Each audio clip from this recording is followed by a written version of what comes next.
Milisi Rakyat DPR melancarkan aksi tempurnya di area benteng pertahanan angkatan bersenjata Ukraina. Rekamannya ramai beredar di media sosial Telegram pada Selasa 29 November 2022. Diketahui posisi pasukan Ukraina diidentifikasi melalui kamera udara. Milisi Rakyat DPR langsung menghantam posisi pasukan Ukraina dengan api dari howitzer Serproplet 2S1 Gvostika. Hasilnya setidaknya 3 prajurit angkatan bersenjata Ukraina terluka dan 2 lainnya tewas tergeletak di tanah.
Rusia melaporkan secara total 333 pesawat Ukraina, 177 helikopter, 2.572 kendaraan udara tak berawak, 390 sistem rudal anti pesawat dieliminir sejak awal operasi khusus.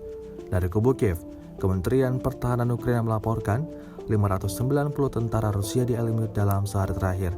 Total 87.900 prajurit Federasi Rusia meninggal sejak awal konflik hingga hari ke-279.